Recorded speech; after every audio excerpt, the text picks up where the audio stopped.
I knew I'd see you again, but how did you get in? Welcome back to my dark corner of this sick world. But of course I haven't read your book.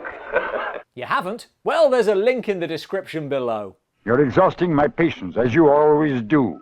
Lucifer's Women, directed by Paul Aratow, is a satanic horror based on Georges du Maurier's Trilby with added softcore sex. Positively naughty.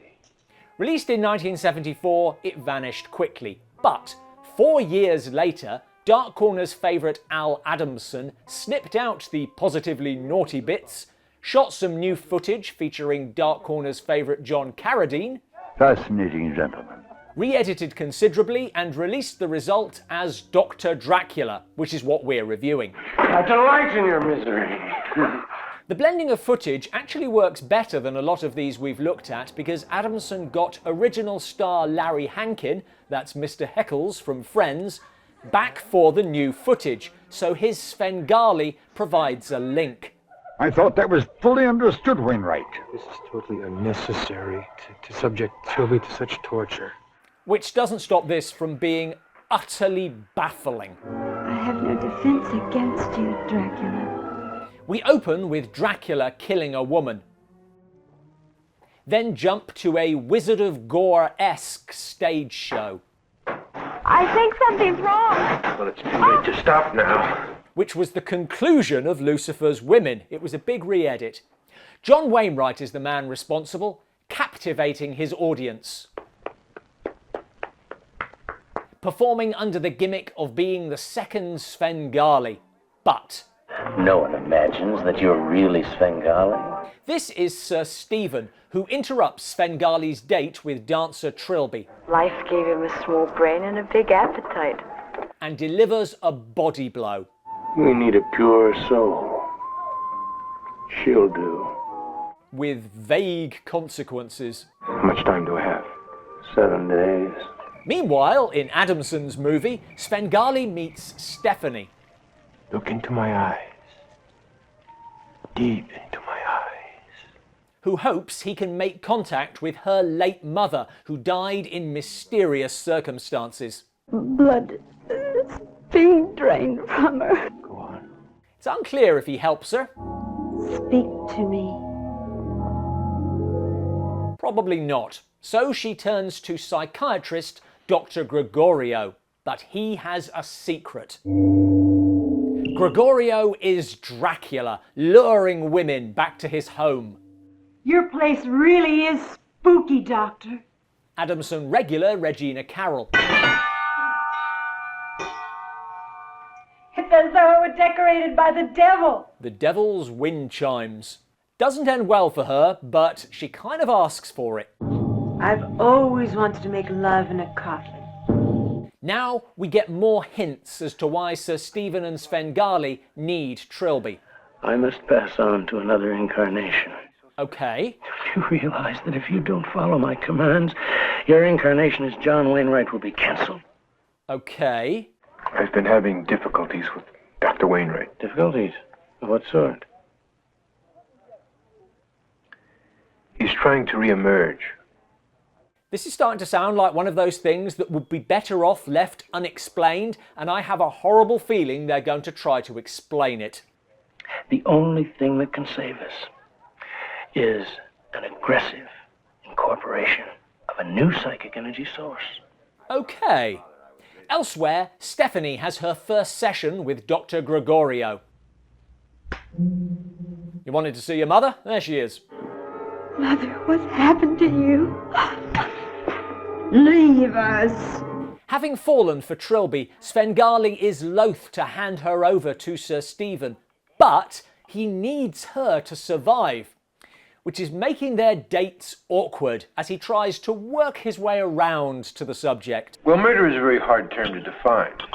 Ah, red flag, red flag. I need your soul. Would that be okay? I gotta go. Ah, I always ask girls for their soul too soon. Despite this, they are somehow still dating, but... Trilby, you're gonna have to leave right now. Something is wrong, and Svengali consults his books. means that an alien soul is using your body. To reverse the process, to gain control of the alien soul, use the weaknesses and desires of the alien. Well, that's cleared that up. What the hell? I've exorcised him. It worked. It worked. Is the movie over? Your rational powers are nothing compared to ours, Dr. Wainwright. Dr. Wainwright has managed to temporarily break free from Svengali and goes to warn Trilby. This is going to sound strange, but I'm going to try to kill you. Now, why would you think that sounds strange? Trilby heeds his warning. Unfortunately, she is taken to be sacrificed. Luckily for her, she's now being played by a stand-in, as the cultists queue up to kiss her goodbye. But Dracula is among them. And It's too late. She is dead, you fools. well, that was a satisfying conclusion. Maybe John Carradine can save it. You will perish with us.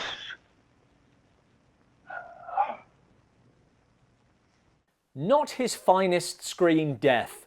Now, when you've got this many loose ends whirling around, there's only one thing to do. Is to destroy the creature who made her the way she is. You, Gregorio.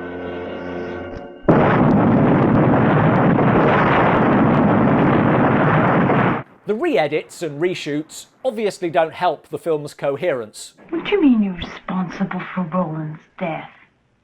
Roland, played by porn star Paul Thomas, barely appears. We certainly don't see his death. While during the final ritual, Adamson tries to tie the footage together by repeatedly cutting to confused reaction shots from John Carradine.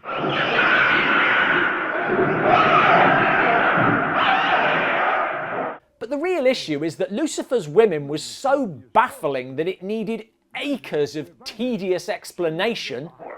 And that is how reincarnation is possible, if the spirit is strong. And all Adamson has done is add more threads to it. I'm not really sure why I'm here. No less than Kim Newman has pointed out that there is something potentially interesting in people being possessed by fictional characters. Should point out that Sir Stephen is borrowed from the story of O. But that's not what this is. It's an old joke. It's just a mess. Leave me be. Thanks for watching. To see more Al Adamson film reviews, click here.